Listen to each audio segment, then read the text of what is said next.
Now let's go down to the field for Chuck Campbell with the winner of tonight's Contest of Champions. Well, the McGavick High School Band, grand champions 2 years in a row. The band's sitting over there all relaxed. They just act like it's just another day out in the park. Is that right? Well, that's what they were being instructed to do. So. Well, they're holding their cool right now. How you feeling? Oh, real good, real good. We're just really glad to be back here again tonight, Chuck, and gosh, we couldn't have asked for anything more. Well, Rick, congratulations. I tell you what, 2 years. What are you going to come up with now that third year, Dan? It's too early to tell. I don't want to think about it. Just going to enjoy the fruits of success, huh? Take a day off. I'll tell you on Monday. Well, congratulations. It's just fantastic, and you richly deserved it. Thank you. Thank you. Thanks, Chuck. Thanks a lot. See you all next year. And that's it, the end of activities for the 1988 Contest of Champions. For Chuck Campbell, this is Gaylord Ayers saying goodbye. Hope to see you again next year.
The Picture Show, presenting works of art from the permanent collection of the Sheldon Memorial Art Gallery, Lincoln, Nebraska.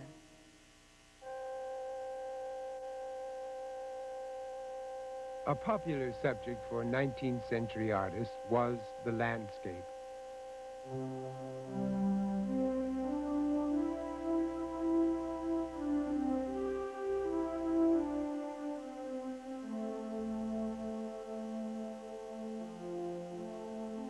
Here we have Catskill Mountains by Thomas Cole. Look at the meticulous, realistic detailing. Cole was the founder of the Hudson River School, a group of artists in New York State whose canvases were vast panoramic scenes. Thomas Doughty's Hudson River is in the same tradition. Doughty was inspired by the philosopher Ralph Waldo Emerson, who found the presence of God in natural surroundings. Standing on the bare ground, uplifted into infinite space, I am nothing. I see all. The currents of the universal being circulate through me.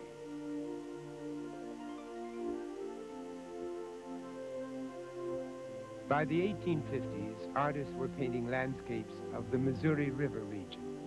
Albert Bierstadt popularized Rocky Mountain scenes. This is river landscape. Bierstadt wrote, When we look up and measure the mighty perpendicular cliffs that rise hundreds of feet aloft, we then realize that we are among a different class of mountains. They present a scene which every lover of landscape would gaze upon with unqualified delight. But some artists, such as Ralph Blakelock, used landscape for inspiration. Instead of depicting reality, they painted from their emotions, the sublime and personal. Albert Ryder painted silhouetted forms.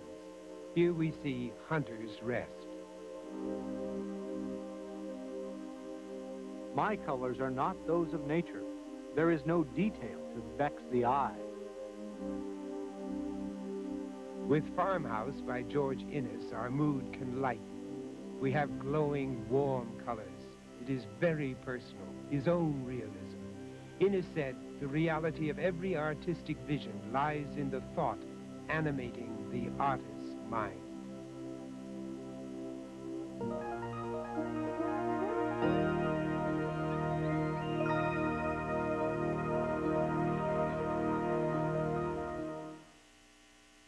Evening and weekend programming on KET is made possible in part by the KET Fund for Excellence. R.J. Reynolds Tobacco Company is a sustainer in the KET Fund for Excellence. KET thanks R.J. Reynolds Tobacco Company for helping to make possible quality programs on KET. This is KET, where the vision continues. This is Channel 68, WKMJ, Louisville, Kentucky.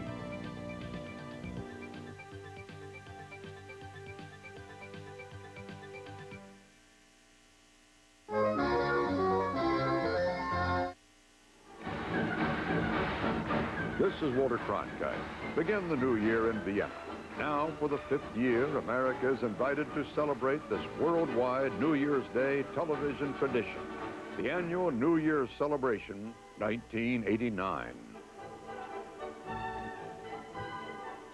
The illustrious maestro Carlos Kleiber leads the Vienna Philharmonic Orchestra. Once again, we'll enjoy the dancing and the music of Johann Strauss, the Waltz King, from the Vienna woods to the Golden Hall of Vienna's music variety.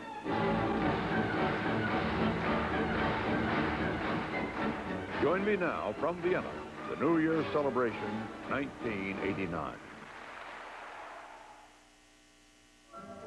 From Vienna, the New Year's celebration 1989 is made possible by IBM.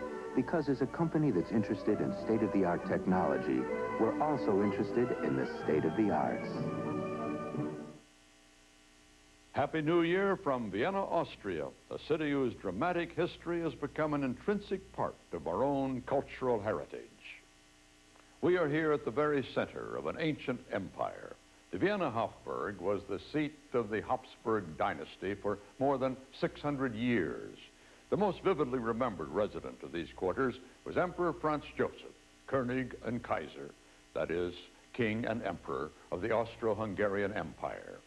The reason his legendary mutton chop image seems so familiar is because he reigned for 68 years. His lifetime reached well into the 20th century. Here in these sumptuous quarters, he performed his daily chores, starting work at 6 in the morning. His rigid military discipline and austerity are reflected in his unadorned iron bed and his washstand. His study was embellished by a portrait of his beloved wife, Elizabeth, said to be the most beautiful woman of her time. From these quarters, Franz Joseph reigned as emperor over many nationalities: Austrians, Slavs, Croatians, Italians, Hungarians. But it was not until 1867 that he acquired the additional title King of Hungary. Although Hungary had been part of his empire for centuries, he was crowned only after recognizing the strong-willed Hungarians' long-desired autonomy. In order to retain Austrian influence over the Hungarians, the royal family felt obliged to spend more and more time in their palace in Budapest. Both the emperor's wife and his young son were sympathetic to the Hungarians' cause, and the coronation in Budapest made quite an impression on the 8-year-old prince, as he reflected in his diary. In the church, there were lots of noblemen and officers, he wrote. Papa went to the altar where lots of Latin was read. They put the coat on his shoulders, and the archbishop gave him the sword and made 3 strokes on Papa's head. Papa and Mama then ascended the throne, and Prime Minister Andrassy ran to the center of the church and shouted 3 times, Elena Kirali, long live the king. Here in Vienna, Johann Strauss penned his own salute to the Hungarian nation with his quick polka, Long Live Hungary.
The spectacle of colorful parades, dashing uniforms, and pompous processions were part of every monarch's public relations.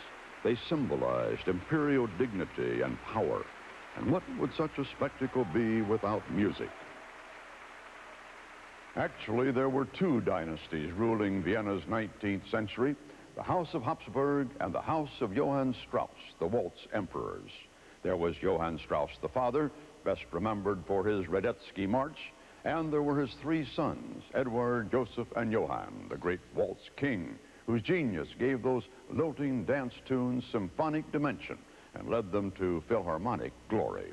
Today, once again, Vienna's Philharmonic Orchestra rings in the new year in the Golden Hall of the Musikverein with the music of the Strauss dynasty.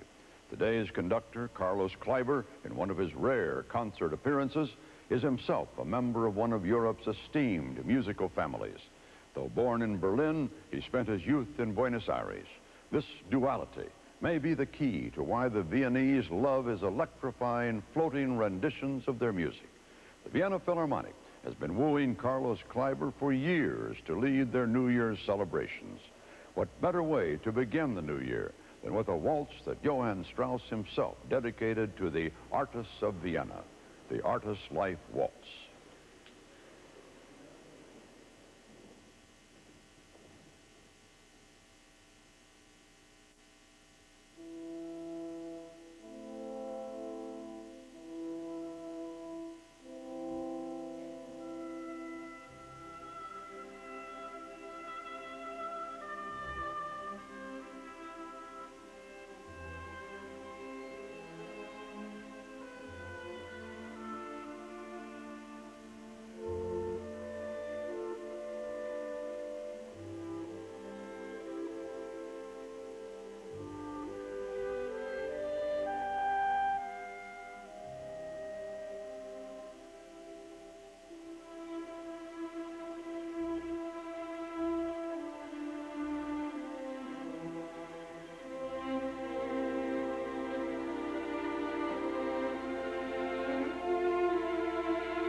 The culmination of Vienna's social season was the annual court ball under the personal patronage of their imperial highnesses.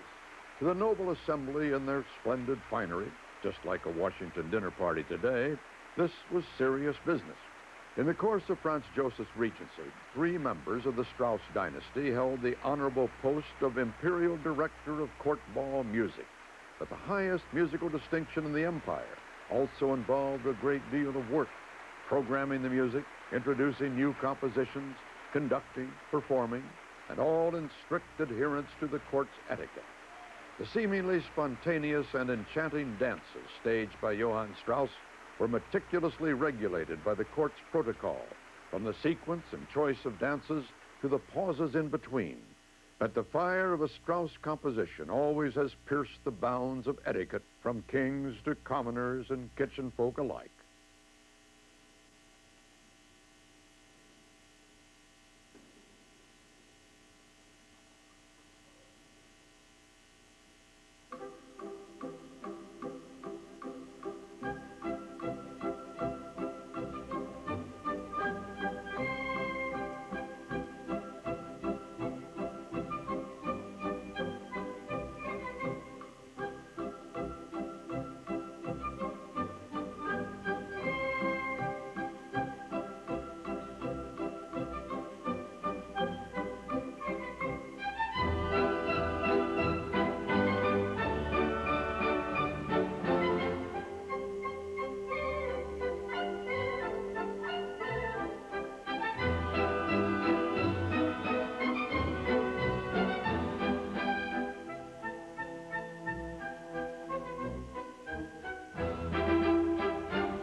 The lifetime of Emperor Franz Joseph reached from horse-drawn carriage to airplane, from gaslight to electricity, from handwritten notes to telegram, and ultimately the telephone.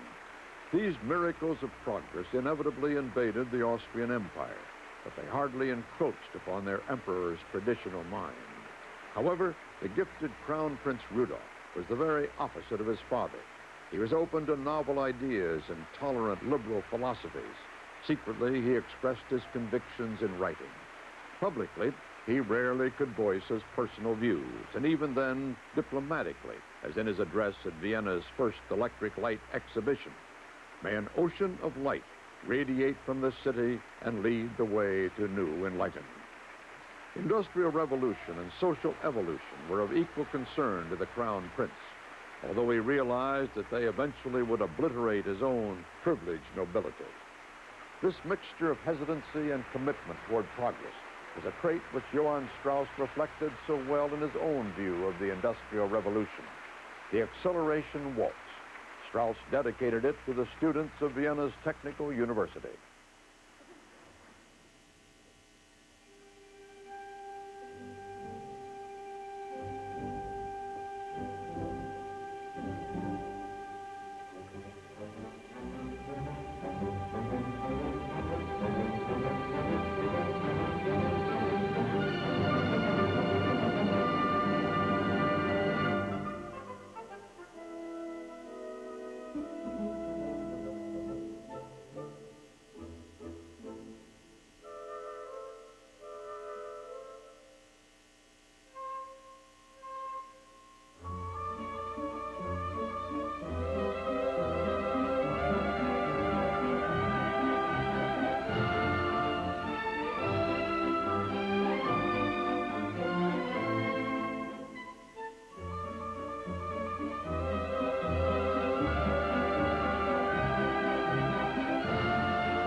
Make love, not war, would be today's version of the famed Habsburg slogan, which referred to their immense accumulation of territory through strategic matchmaking. For instance, the conquest of Hungary, Bohemia, Burgundy, and Spain all were acquired on the domestic battlefield of marriage. Like his ancestors, Prince Rudolf bravely executed his duties. He quite naturally accepted the obligation to take a wife of equal standing. Unfortunately, it turned out to be a chubby child of 16, the Belgian Princess Stephanie. He tried to oblige with a son and heir, but fathered only a daughter. But this kind of life seemed to the Crown Prince a hopeless round of appearance and ceremony. "What pitiful clowns we are," he once exclaimed to his cousin, the Countess Larish. "We are nothing but dressed-up puppets masquerading for the people's fun." His only refuge was a small hunting lodge he had acquired near a village called Meyerling, surrounded by the Vienna woods. Often these same Vienna woods inspired the many evergreen melodies of Johann Strauss. One of them is named after a favorite Viennese excursion spot called Krapfenwalde.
The cast of characters surrounding Crown Prince Rudolph's life a century ago was indeed unique. First and foremost were his mother, the aloof Empress Elizabeth, his wife, from whom he had become increasingly remote, and their beloved only daughter, Erzi.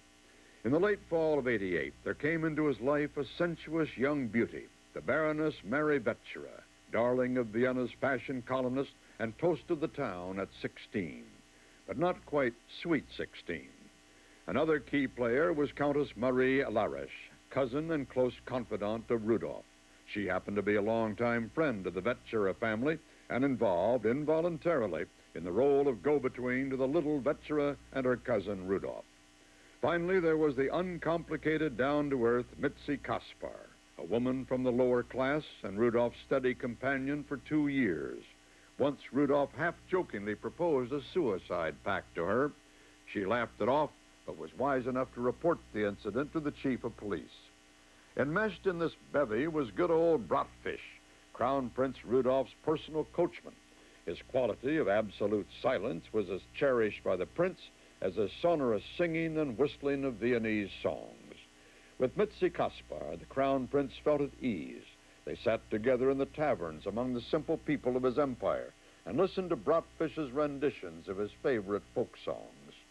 With the coming of spring, these revels moved into the garden, a setting Johann Strauss echoed in his Voices of Spring waltz.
In the 20th century, an iron curtain between Austria and Hungary created a fearful distance between the two nations, which had once been so closely allied. In 1956, Hungary's people revolted against the Stalinistic regime in power. Thousands of Hungarian refugees escaped across the border into Austria, and the people of Vienna responded, providing shelter, clothing, and food. Today, in a renewed alliance, the two countries are even planning the next World's Fair as a common endeavor. Like many Viennese, Crown Prince Rudolph had an innate affinity toward anything Hungarian. Politically, Hungary's autonomous government was much more liberal than the rest of Austria's regimented empire. Censorship of the press was more relaxed in Budapest than in Vienna. Thus, the Crown Prince was able to publish anonymously in Budapest newspapers editorials criticizing his father's policies. How did Rudolph smuggle these articles out to his publisher friends? Well, from here in his apartment at the Hofburg, a secret underground passage led to the outside world. His faithful butler was his messenger. The stories of the dashing prince are legend, chronicled in this century in numerous ballets, novels, and Hollywood films. This same progressive idealist was an active member of the very society he despised, a coquettish crown prince, ardently engaged in hunting, flirting, amateur acting, or in observing female charm at the horse races. The secret underground passage leading to the private quarters of Crown Prince Rudolph served not only political causes, but also amorous adventures, as romanticized by Hollywood with Catherine Deneuve and Omar Sharif.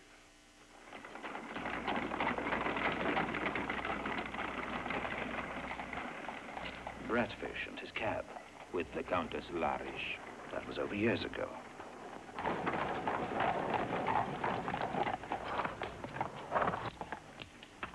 Good evening. Enjoy yourself, my dear, and make the most of this glorious opportunity. Do you realize the future you may have? And who knows? You may even acquire a past.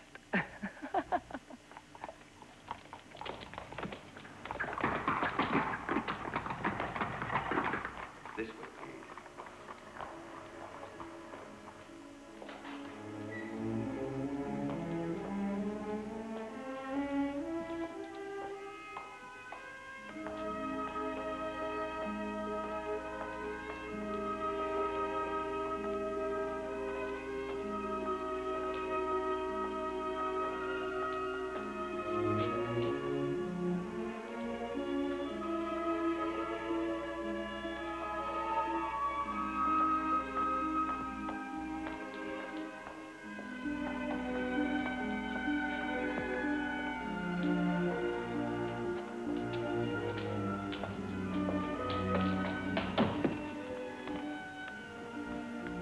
If you please, follow me.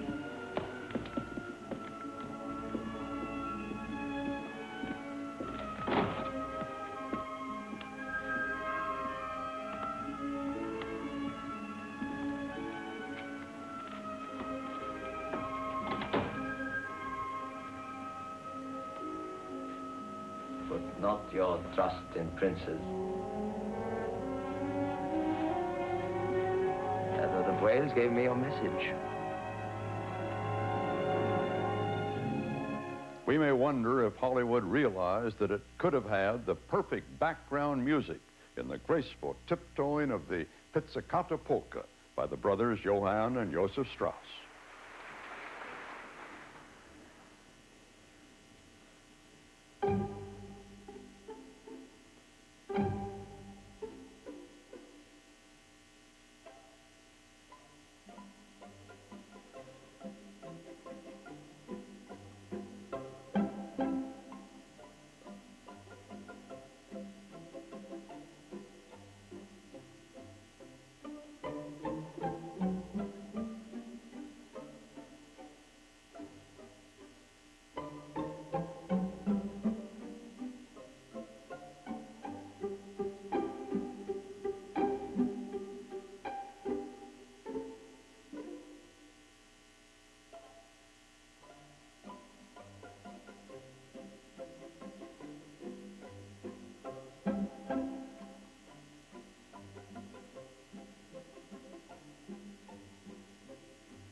100 years ago, the German Kaiser Wilhelm II paid an official visit to his close ally, Austria's Emperor Franz Joseph. The young German Kaiser's demonstrative militarism aroused Crown Prince Rudolph's forebodings that Germany might eventually involve Austria-Hungary in war, possibly destroying the empire. But at the festive reception in honor of their imperial guest, Rudolph was distracted. In fact, all eyes were turned not to the guest of honor, but toward a glowing young beauty, little Baroness Mary Vetschera. She was having an affair with the Crown Prince. Tomorrow she would go with him to Meyerling. The next morning, even in his haste to join Mary, the Crown Prince stopped to say goodbye to his cherished little daughter. But the nurse wouldn't let him in. The little princess was on her throne. Joseph Strauss, the Waltz King's genial brother, had an equally adored little daughter and immortalized her perpetual jabbering in the quick polka Blabbermouth.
In Vienna, just steps away from the Hofburg, the Crown Prince would often slip out to the famed Soccer Hotel, long a well-known gathering place of Hungary's nobility.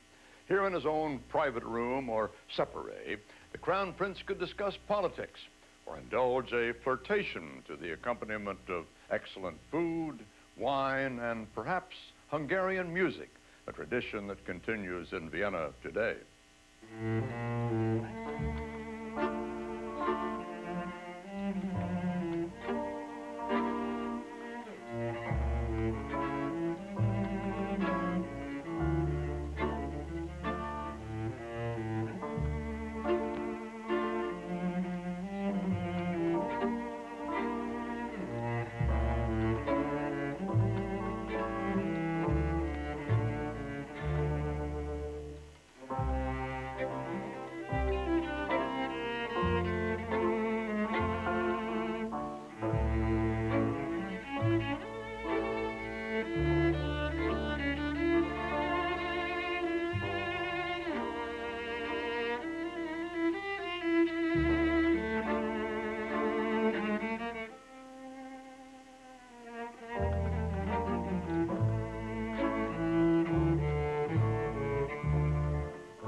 The Crown Prince constantly was shadowed by agents of his father's secret police.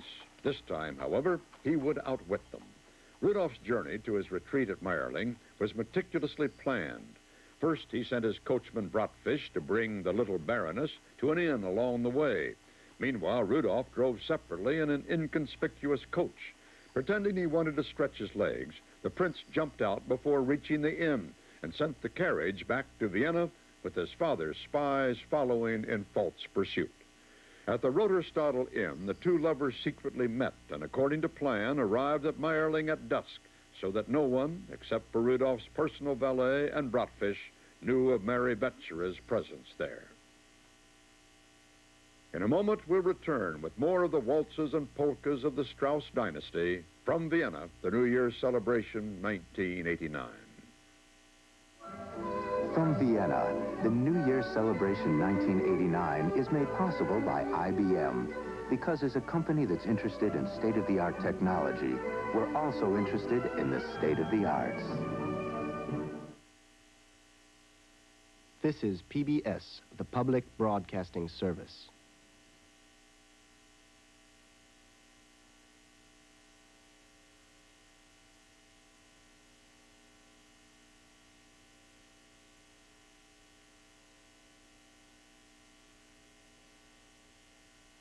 Well, we've had a big celebration here in Jackson this evening. We have Ms. Lucille Schaus that will be 86 December the 1st, and we just celebrated her GED accomplishment. A GED graduation celebration, Monday, January 2nd at 9 p.m. What forces created spectacular mountains like these? Join us for a fascinating worldwide journey as we seek answers to these questions about our Earth and about geology, the science of the Earth. Leading scientists from around the world will serve as our guides as we explore firsthand some of the Earth's most remarkable scenery. College comes to you with this KET telecourse. Registration is now in progress at colleges and universities throughout Kentucky. For a free telecourse booklet, call 1-800-432-0970.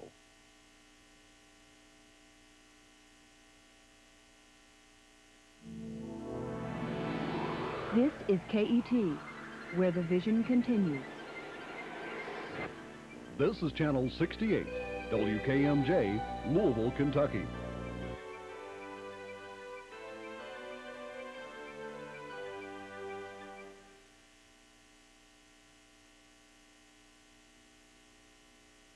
Here in Vienna, the New Year's celebration continues in the Golden Hall of the Musikverein with Carlos Kleiber, the Vienna Philharmonic Orchestra, and the Vienna State Opera Ballet. The dances you see today are taking place in this elegant hunting lodge, which was the final Austrian residence after his abdication in 1918 of the Habsburgs' last emperor, Karl I.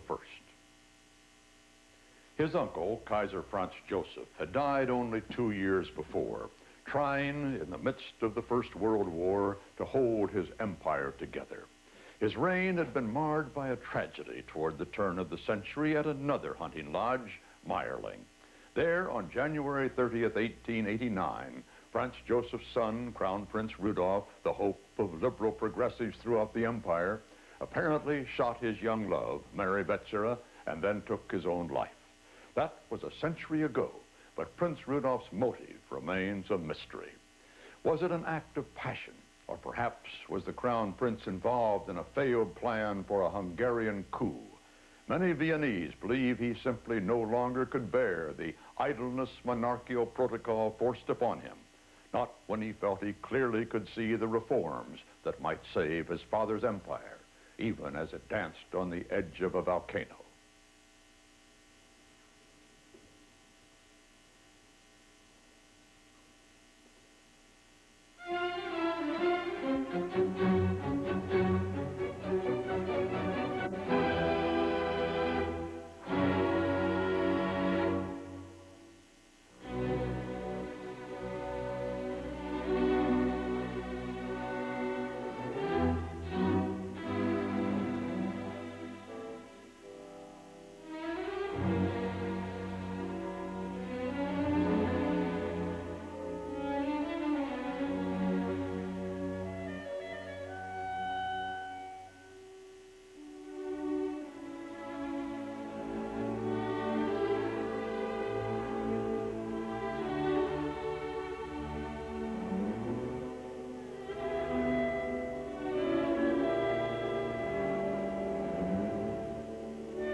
Carlos Kleiber's rare appearances, whether in concert, recordings, or films, always portend a festival event. The elusive German-born Kleiber has performed only 3 times in America.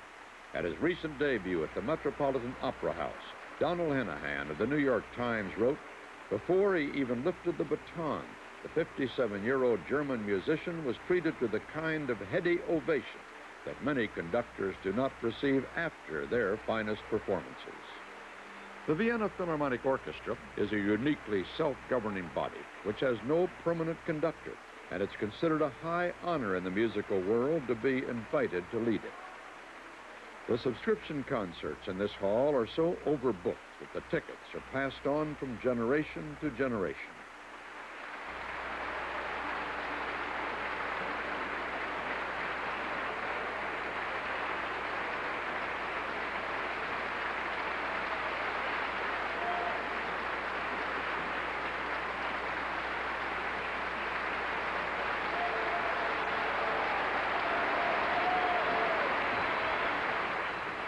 The official part of the program has come to an end, but as usual, the audience ignores it. It's a custom as confusing to Americans abroad as European tipping. Just remember, although service charges are included, the Viennese head waiter always expects a tip. For Vienna's music lovers, the tip is the encore, especially on New Year's Day. It's a traditional gift from artist to audience, the surprise being wrapped in the secrecy of the encore's title. Today, however, I must give you a hint, since the title again relates to Crown Prince Rudolph and the fast company he kept. The aristocracy gathered at Vienna's exclusive jockey club, an assembly of racy women and faster horses.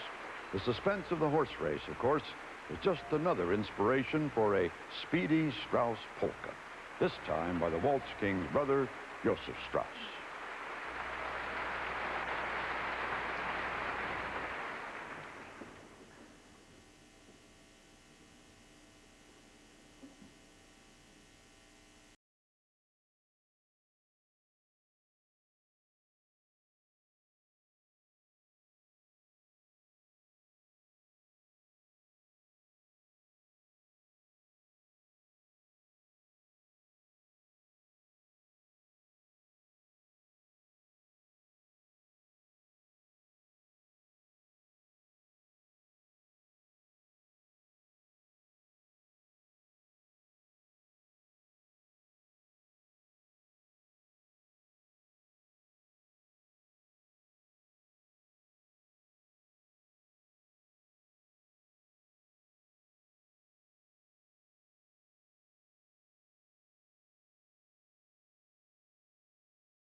When Crown Prince Rudolph was 20 years old, he published his impressions of a cruise along the Danube River. "It is wrong," he wrote, "to call this landscape lovely and bright. There is a deep solemnity, a certain melancholy which covers the scenery. The wide stream, the changeless dark green of the woods, and all of it outlined in large contours, monotonous, giving an impression of hazy gloom, like being on the highest top of prehistoric rocks, or at the ocean when the sea is calm, spanned by cloudless sky and equal ink, with not another color to spoil the vision. That's the feeling here. Man is crushed by nature's majesty. Never again have I felt so strongly the perception of peace and harmony." On the beautiful blue Danube.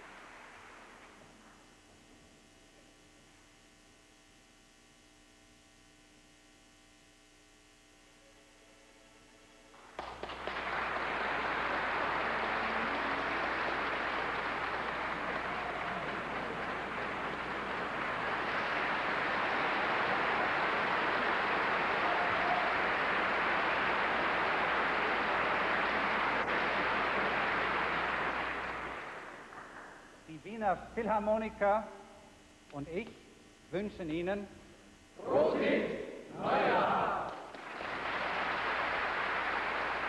With the first strains of the Blue Danube Waltz comes a Prosit New Jahr, Happy New Year from the Vienna Philharmonic Orchestra and Carlos Kleiber.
The history of Vienna's New Year's celebrations goes back almost 1.5 centuries. Johann Strauss Sr.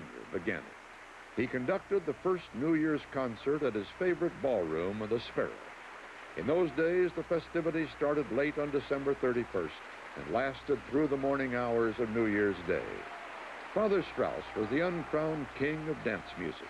Violin in hand, the international star toured with his own orchestra, enchanting even Queen Victoria on the eve of her coronation.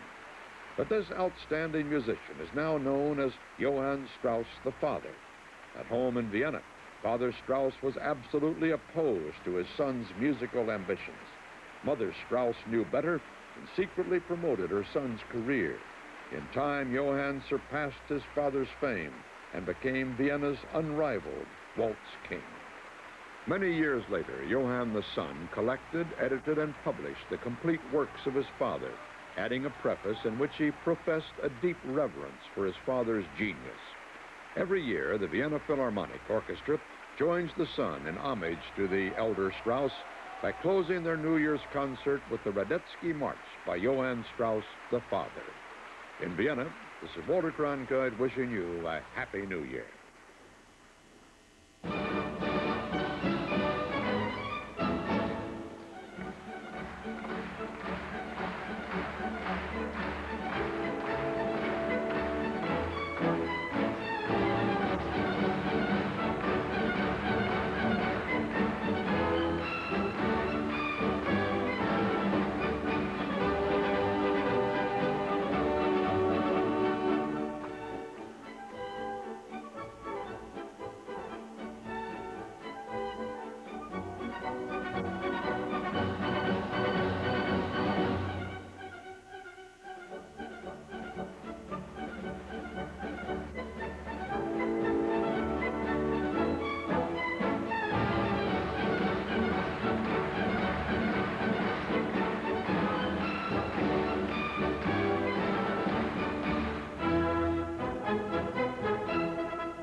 From Vienna, the New Year celebration